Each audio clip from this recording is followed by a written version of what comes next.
Mes chers amis, bonsoir. Depuis quelques années, un endroit dans l'espace connaît un regain d'attractivité, et c'est la Lune. Pourtant, notre satellite a une surface homogène, principalement composée de poussière volcanique, et on pourrait se dire qu'il n'y a rien d'autre à part ça, des montagnes et une radioactivité plus élevée que la normale. Mais entre les possibles traces d'eau au fond des cratères, les propriétés du régolithe et de l'hélium-3, la Lune pourrait être le terrain de jeu parfait pour le début de l'exploitation des ressources spatiales afin d'améliorer la technologie sur Terre. Aujourd'hui, on va parler d'une entreprise qui s'est spécialisée dans la construction de rovers, et ce dans un but clair et défini. Cartographier la Lune et ouvrir la voie au commerce des ressources spatiales. Exactement comme dans les films de SF. Faut que je vous raconte ça.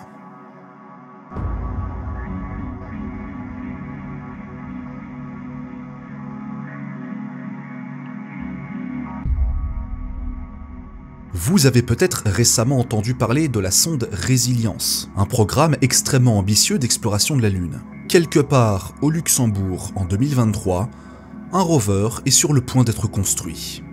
Plus précisément, ici. Dit comme ça paraît pas très impressionnant. Mais à l'intérieur, c'est un vrai labo. Je le sais parce que je l'ai visité. En juin dernier, j'ai eu la chance exceptionnelle d'être invité par l'agence spatiale luxembourgeoise afin de visiter les locaux de iSpace, une entreprise japonaise qui s'est implantée au Luxembourg et avec qui la LSA, donc l'agence luxembourgeoise, est en étroite collaboration. J'ai même pu rencontrer d'autres youtubeurs de la chaîne Sol et Quentin du Journal de l'Espace. Alors là, c'est le moment important de dire où chacun a le droit d'avoir son avis, mais considérer qu'il ne faut pas s'abonner à leur chaîne YouTube, ce n'est pas un avis, c'est une erreur. Donc abonnez-vous à leur chaîne. Et maintenant, un peu de contexte. En 2015, Barack Obama signe le Space Act, qui autorise les USA, par le biais de la NASA et des entreprises américaines, d'exploiter librement les ressources spatiales. Ça rentre en contradiction avec le traité de l'espace de 67, mais ce dernier était obsolète sur certains points. En effet, d'un point de vue scientifique et industriel, l'exploitation des ressources spatiales est très intéressante et peut contribuer au progrès technologique. 2 ans plus tard, en 2017, le Luxembourg signe une loi similaire pour ouvrir la porte à l'exploitation limitée des ressources spatiales. Et ça va attirer plusieurs acteurs de l'industrie spatiale, notamment iSpace, qui est une entreprise japonaise extrêmement ambitieuse. Fondée en 2010, elle va s'implanter au Luxembourg et aux États-Unis, c'est pas un hasard, dans le but de construire de petits robots et des rovers pour explorer la surface lunaire. Et puis collecter des ressources, comme le régolithe, donc la poussière volcanique, ou même les glaces d'eau, qui sont piégées dans les cratères, afin ensuite de les vendre et d'obtenir des contrats avec des agences spatiales. Sur le papier, c'est extrêmement intéressant. Imaginez simplement pouvoir comparer les possibles traces de glace d'eau au fond des cratères lunaires avec l'eau que l'on trouve sur Terre, ou bien utiliser le régolithe, la poussière lunaire, comme matériau de construction. Et je ne parle même pas de l'hélium-3, un isotope de l'élément de l'hélium, qui peut servir comme carburant potentiel aux centrales à fusion nucléaire. Donc c'est un enjeu majeur pour le futur et pour l'indépendance énergétique de l'humanité. Bref, tout un programme. Mais pour ça, il faut y aller pas à pas. En 2022, iSpace lance sa première mission, Hakuto Air Mission 1, qu'on va abréger ici M1. Et cette mission se veut avant tout d'être une démonstration technologique. Le but, c'est de réaliser un alunissage précis d'une sonde sur la Lune, et qui libère un petit rover qui collecte des données à la surface. L'atterrisseur transportait 10 kg de charge, dont le rover, nommé Rachid, est développé par l'agence spatiale des Émirats Arabes Unis. Lancé le 11 décembre 2022 par une Falcon 9 de chez SpaceX, la charge utile reste en orbite quelques temps avant de se diriger vers la Lune en mars 2023. Le 25 avril 2023, c'est le grand jour. Sauf que l'alunissage échoue, à cause d'une erreur de l'estimation de l'altitude. Ça a conduit à une chute libre et l'atterrisseur s'est crashé à 4500 mètres du site prévu. Bon, malgré tout ça, la mission a quand même collecté de précieuses données sur la télémétrie et la surface lunaire, et ça va servir pour la mission 2. Seulement voilà, sur tous les paliers qui ont été franchis, le dernier a été inachevé. Ça prouve aussi la difficulté, encore aujourd'hui, de se poser sur la Lune. Si aujourd'hui se diriger vers la Lune est un concept qu'on maîtrise assez bien, que ce soit des agences spatiales qui dealent avec des milliards de dollars ou des entreprises privées ambitieuses qui rentrent dans le game, faire allunir une charge utile, c'est toujours extrêmement compliqué. iSpace conserve son ambition d'envoyer le premier rover lunaire construite par une entreprise implantée en Europe, car pour la mission 2, c'est la branche du Luxembourg de iSpace qui a construit le rover. Et c'est comme ça qu'ils ont commencé à développer leur nouveau rover, Tenacious, ou Tenacious en français. Alors, pour ne pas s'embrouiller dans toutes les désignations, on va faire un petit rappel. La mission s'appelle Akuto Air Mission 2, qu'on va abréger ici M2. L'atterrisseur s'appelle Resilience, et le rover qui transporte, c'est Tenacious. La mission doit passer un nombre conséquent de piliers, ou de milestones en anglais, des étapes à franchir importantes pour toucher au but. Résilience qui se pose à la surface de la Lune, qui sort le rover et le rover peut commencer sa mission. Le 15 janvier 2025, une Falcon 9 décolle et emmène tout ce beau monde en orbite. Le lendemain, une manœuvre orbitale est lancée pour envoyer Résilience à 250 000 km de la Terre, et avec la confirmation que tous ces systèmes de propulsion et de navigation fonctionnent. Le 15 février, il effectue son premier survol lunaire, à moins de 8400 km. La moitié des milestones sont déjà franchis. Le 28 mai, son orbite circulaire se place à environ 100 km de la surface, donc très proche. Et ça va le rester pendant quelques jours afin de collecter un maximum de données télémétriques. Et ce jusqu'au 5 juin, l'étape finale, l'alunissage. Au mois de mai, je reçois avec quelques collègues une invitation de la part de l'agence spatiale du Luxembourg pour visiter les locaux d'iSpace et assister au Luxembourg en direct à l'alunissage. Évidemment, j'ai sauté sur l'occasion. Et en plus, j'avais déjà entendu parler un petit peu de la mission avant.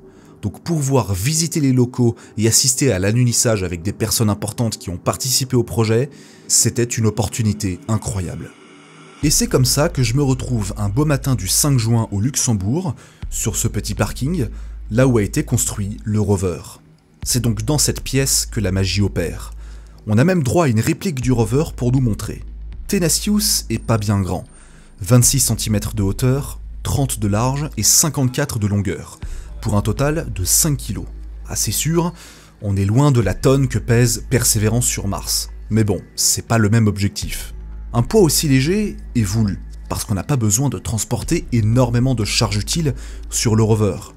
Il est donc plus facile à manœuvrer et moins gourmand en énergie. Mais attention, c'est pas un jouet, c'est une machine extrêmement complexe, qui d'ailleurs est renforcée en plastique et en fibre de carbone. Bah ouais, il doit pouvoir résister aux conditions de vibration du lancement, parce qu'une Falcon 9, ça envoie, et également aux conditions spatiales extrêmes de la surface lunaire. Et donc c'est assez impressionnant de voir autant de détails importants et complexes dans un objet aussi petit. Parce que oui, pour un rover, ça reste quand même petit. Et d'ailleurs, un rover par définition, ça roule. Donc iSpace a d'abord choisi l'option des roues plutôt que des chenilles, parce que c'est quand même plus pratique, mais ils sont quand même confrontés à plusieurs problèmes. Sur une route de goudron, les pneus en caoutchouc de votre voiture, ils adhèrent quand même très bien au sol. Et puis il y a aussi la résistance de l'air et la gravité terrestre qui vous aident à avancer normalement. Sauf qu'il n'y a pas d'air sur la Lune, donc aucun moteur à explosion ne fonctionne. On opte donc pour le moteur électrique, mais les roues ne doivent pas être conçues de la même manière que des roues de voiture sur Terre. Le terrain sur la Lune est très escarpé. Impossible de se balader sans croiser des cailloux, des petits cratères, des flancs, des montagnes. Et sa surface est recouverte d'une petite couche de régolithes de quelques centimètres. D'ailleurs, les astronautes des missions Apollo, lorsqu'ils ont marché sur la Lune, ils ont senti cette couche un petit peu s'aplatir comme ça. C'est la fameuse poussière volcanique extrêmement fine, électrostatique, et donc le rover doit littéralement rouler sur de la poudreuse. Si on était avec Curiosity ou Perseverance, des gros rovers qui pèsent 1 tonne sur Mars. Mars a également quelques couches de poussière, mais elle est un petit peu moins fine et les roues sont quand même assez grosses. Là on parle d'un rover qui fait la taille d'un écran d'ordinateur, donc les roues sont beaucoup plus petites. Et ça c'est un gros challenge. Vous avez déjà essayé de faire rouler une petite voiture télécommandée dans de la neige? Bah là c'est pareil, mais en plus dur, et sans air, avec une gravité 6 fois moindre, et à 400 000 km. Mais surtout, la gravité de surface de notre satellite est 6 fois plus faible que sur Terre. La moindre roue qui avance fait donc soulever de la poussière absolument partout. C'est non seulement difficile d'avancer correctement, mais également de collecter le régolithe pour ramener les échantillons. Les ingénieurs ont donc conçu des roues spéciales parsemées de trous et de failles pour laisser le régolithe s'échapper, tout en ayant une bonne adhérence. Avec une vitesse de quelques centimètres par seconde, c'est un très bon équilibre pour ne pas se planter. Se planter au sens figuré, comme au sens propre avec le rover. D'ailleurs, lorsque le rover a collecté des échantillons pour ensuite le placer dans la sonde Résilience, iSpace est censé vendre ces échantillons à la NASA pour un prix symbolique de 5000 $. Alors c'est difficile d'estimer la valeur réelle du régolithe, parce que le régolithe qu'on a sur Terre, il a été ramené par des missions spatiales, donc les missions Apollo et d'autres sondes, et c'est avant tout à but scientifique. C'est pas une matière qui se vend. Du moins pas encore. Et là vous allez me dire, mais attends, comment est-ce que la NASA peut acheter le régolithe et faire des échantillons avec, alors que ni le rover ni Résilience n'a la capacité de retourner sur Terre? Et iSpace ne va pas créer un troisième objet spatial qui va aller récupérer les échantillons. C'est beaucoup trop compliqué. Et bah c'est pas grave, parce que lorsque les échantillons sont ramenés dans Résilience, ils sont directement analysés in situ via les instruments embarqués dans la sonde. Et évidemment, c'est la même chose que le rover, c'est-à-dire qu'il est pilotable depuis la Terre, donc on peut analyser en direct depuis notre planète les échantillons qui ont été ramenés, et ensuite on collecte les données. En fait, cette transaction est avant tout symbolique plus que scientifique. Le but, c'est de démontrer que l'extraction commerciale des ressources spatiales et la transaction vers une autre entreprise ou agence tierce est possible. Et donc, ils veulent créer un nouveau cadre juridique sur la question. Forcément, on n'envoie pas un mini-rover de 5 kg à l'aveugle sur la Lune sans opérer une batterie de tests sur le plancher des vaches. On ne peut ni simuler la gravité lunaire, ni avoir de la poussière aussi fine et électrostatique que le régolithe. Mais on peut émuler les conditions du terrain et de la lumière du soleil. iSpace et l'Université du Luxembourg ont donc créé des environnements spécifiques qui simulent ces conditions. La lumière. Voilà un gros problème à résoudre. Là-haut sur la Lune, les périodes de jour et de nuit durent 15 journées terrestres. Et le soleil tape très très fort. Beaucoup plus fort que sur Terre. Ouais, il n'y a pas d'atmosphère. Et à certains moments, notre étoile est très basse dans le ciel, ce qui crée des ombres gigantesques qui s'étendent parfois sur des kilomètres pour de simples rochers. C'est d'ailleurs pour cette raison que dans certains cratères au pôle Nord ou au pôle Sud, le fond des flancs ne voit jamais la lumière du jour depuis des milliards d'années. C'est d'ailleurs considéré comme les endroits les plus froids du système solaire, à presque moins 250 degrés. Et c'est là que pourrait se trouver une énorme quantité de glace d'eau qui pourrait être utilisée sur la Lune pour être indépendant en eau dans les futures colonies. Le problème de l'ombre lunaire, c'est qu'elle crée un contraste beaucoup plus extrême que tout ce que vous pouvez imaginer ici sur Terre. Alors chez nous, il y a certes une différence de température entre l'ombre et le soleil, ça se ressent surtout l'été, mais il y a quand même une très bonne conservation de la chaleur, parce que il y a une pression atmosphérique, l'air circule. Sauf que sur la Lune, c'est le vide spatial, donc la pression atmosphérique est des millions de fois inférieure. Donc la partie du rover éclairée par le soleil cuit à une température de 120 degrés, alors que la partie à l'ombre peut vite geler à moins 100 degrés très rapidement. Et pourtant, seuls 30 cm les séparent. Le refroidissement par convection étant impossible, Tenacious doit gérer la température lui-même. Et puis, si les panneaux solaires sont trop exposés, ils surchauffent. A l'inverse, si l'angle d'incidence est trop faible, ils ne captent pas assez d'énergie et ne peuvent donc pas faire tourner tous les systèmes électriques à bord. Avec une mission de courte durée, le rover doit un maximum optimiser son énergie. 95% du rover est destiné à la caméra, la captation des images et la diffusion de données en streaming en direct. Et les 5% restants, c'est tout le reste. Et puis autant vous dire que la bande passante depuis la Lune, c'est pas la fibre. Tiens d'ailleurs, vous vous êtes souvent déjà demandé pourquoi certaines images de missions spatiales sont parfois en qualité réduite ? À cause de la bande passante et de la distance.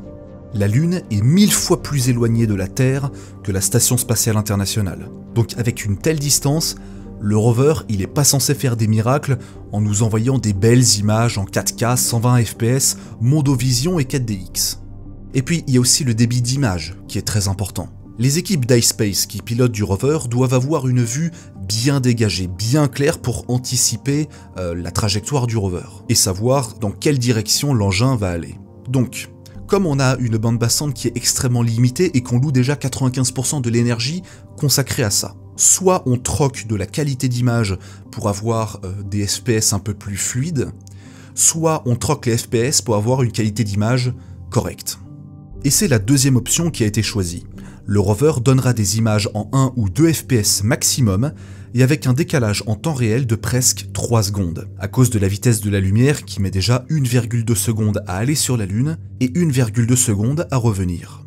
Alors certes, 3 secondes c'est beaucoup, surtout en 2 FPS. Mais déjà c'est une limite physique, on ne peut pas aller au-delà de 2,4 secondes parce que c'est la vitesse aller-retour de la lumière Terre-Lune, Lune-Terre. Et surtout, les pilotes sur Terre avec un peu d'entraînement peuvent anticiper 3 secondes. Et ça reste quand même une énorme avancée par rapport aux rovers soviétiques, les Lunorod dans les années 70, où là il y avait un décalage de plus de 10 secondes.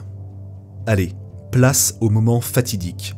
Mes collègues et moi sommes invités à une cérémonie exceptionnelle dans laquelle on a pu rencontrer plein de monde, notamment Raphaël Liégeois, un astronaute belgo-luxembourgeois dont sa mission dans l'espace est prévue pour 2026. Et il est trop sympa. Ouais, c'est mon pote, voilà, c'est mon bro, comme on dit, voilà, c'est... On flex comme on peut, Il est 21h30, et nous avons la chance de suivre en direct, depuis un écran de cinéma, l'alunissage tant attendu du rover, après plusieurs semaines d'orbite basse autour de la Lune. Je peux vous garantir que tous les ingénieurs étaient particulièrement concentrés. Faut dire, des années de préparation pour ça, c'est quelque chose.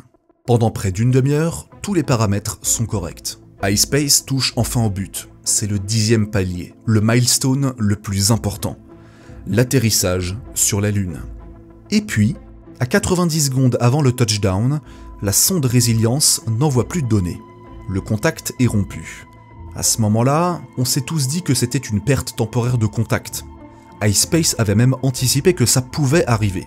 Sauf que les secondes s'enchaînent, puis les minutes. Bon, au début on est un peu perplexe. Parce que ça arrive quand même assez souvent, la confirmation est très longue. Mais au bout de 90 secondes, il n'y a plus que 2 solutions possibles. Soit l'atterrisseur s'est crashé, soit il s'est posé, incorrectement ou correctement à la surface, mais il n'a pas encore renvoyé des données. Je n'imagine même pas le stress des équipes au Luxembourg et à Tokyo. Au bout de 10 minutes, les mines sont basses. Plus aucune donnée ne sera retransmise dans la soirée. Il est très probable que la sonde se soit écrasée sur la Lune une deuxième fois de suite. Le 24 juin, iSpace publie une étude qui confirme un problème au niveau de la télémétrie. Donc en tout cas, c'est pas une défaillance au niveau du système de propulsion ni du système de guidage. Un problème est survenu avec le télémètre laser, qui mesure la distance en temps réel entre l'atterrisseur et la surface. Et Résilience a sous-estimé le calcul de trajectoire et de freinage qu'il doit faire pour se poser correctement à la surface. Et donc, il s'est crashé avec une vitesse beaucoup trop importante. Malgré ça, la journée que j'ai passée là-bas était inoubliable, mais il faut reconnaître que ça fait un peu mal de finir sur le dernier palier inachevé. C'est d'autant plus dommage que iSpace a réalisé des gros progrès au fil des ans et devient de plus en plus médiatisé. Et cette soirée du 5 juin coïncidait aussi avec le cinquantenaire de l'ESA. Pourtant, iSpace ne faiblit pas. Normalement, si tout va bien, la mission 3, M3, est prévue. Ils ne désespèrent pas et ils veulent toujours devenir la première entreprise à collecter du régolithe pour ensuite le vendre. Et qui sait, de la glace d'eau ensuite. Ou de l'hélium 3.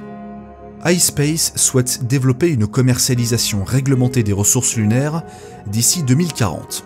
Difficile à dire si la vie lunaire avec les humains arrivera un jour, mais ils ont déjà le temps pour développer et perfectionner leur futur rover. Mais du coup, je vous ai pas encore parlé du minage spatial ou du futur de la colonisation de la Lune. Tout ça, ce sera dans de prochaines vidéos. Ce voyage a été inoubliable pour moi et ça a été la plus belle opportunité que j'ai eue depuis que je vide mes vidéos. J'aimerais donc saluer la chaîne de Sol et la chaîne du Journal de l'Espace qui ont été avec moi. On se fait un barbecue quand vous voulez. Je ramène les chips. J'aimerais aussi remercier les équipes d'iSpace qui ont été très pédagogues et chaleureuses avec nous. J'ai adoré échanger avec eux et visiter leurs locaux. D'ailleurs, n'hésitez pas à leur donner de la force, je vous encourage à aller checker leur chaîne YouTube.